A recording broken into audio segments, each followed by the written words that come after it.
Living in Southern California, many have to stay on guard during fire season. Yeah, and in the garden this morning, KCAL 9's Sylvia Lopez is looking at some plants that are resistant to flames.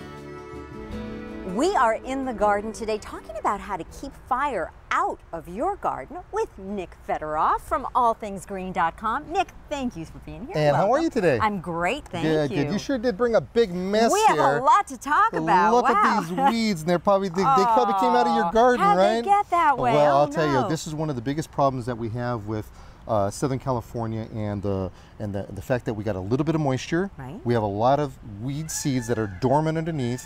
The hot weather that we've had germinates them. They're going to turn green on you, right. but you're going to blink your eyes, and before you know it, they're going to get this real crusty potential fire hazard. Crunchy and nasty. You don't want that. Okay. So we have to, it's all about fire prevention, because the last thing we want to do is to turn the television on and have you reporting on somebody's fire. No.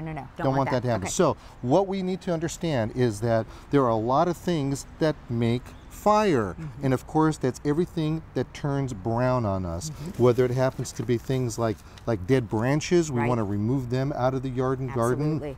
If we happen to have things like this right here is eucalyptus, and I mean, just look at this. This is just, in fact, let's show everybody how this can be a potential. Should we try to light that? Yeah, let's try to light this, and look how fast this actually starts on fire for you.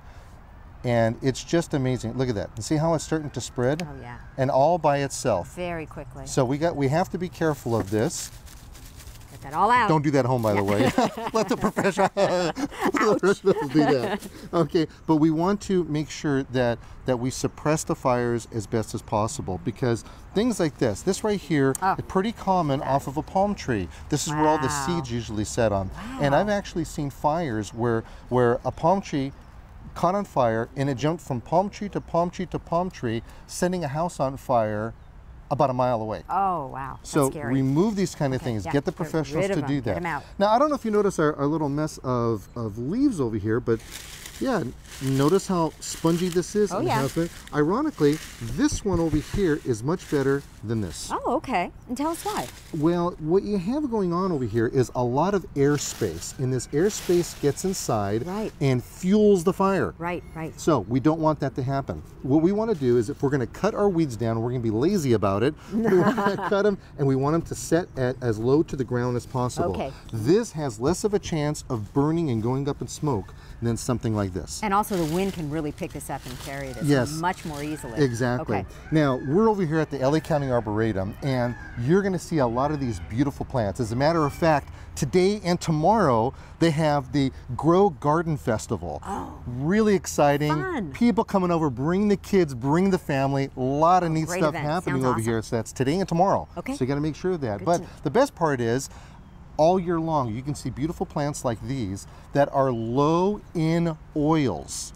Okay, that doesn't mean that they're fireproof. There's no such thing as a fireproof plant. Okay. It'll just slow down the fire. Yeah, slow down the fire. Resistive, that we call it, fire resistive. And here we have some very common plants, and the ones that excite me really much are plants like this. Now, this right here are ice plants and sedums, and look at the moisture content that they have, and how herbaceous they look.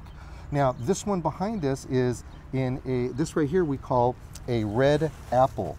And it has these little red flowers on there. They do attract bees, got to worry about that. Okay. But what I mean about herbaceous is that here's an example of a plant that's herbaceous. Now, break that and see what happens. Now, take and squeeze that. Look at that. Yeah, look it's juicy. Look at the water just coming out of that. I mean, it's amazing that the moisture that's coming out. Yeah, really. So these high moisture plants are really necessary to put as buffers between your home and the landscape itself. Turf, grass, good thing as a buffer. Escallonia, beautiful flowers that you have. We have a mock orange next to you over here. Another plant that's really great. Flowers on this beautiful plants, and they have like a citrus smell, very faint citrus smell. So we have the rock rose. Look at the flower on this rock rose. Oh, that's beautiful. Yeah, low-lying plants. And then we also have like our wax leaf Ligustrum texanum, another great plant. Now, if you come to my website, thingsgreen.com, I have a PDF that lists a whole bunch of plants on there, and it's free for the taking. Nice. That's the best part about it. So be careful. Remember that a fire will actually start in a home up to 25 feet away from the house. All right. That's how intense it can be, and it'll just start things on fire. So keep these buffer plants around. All right. All great tips. Nick, thanks so much. Thank you very much.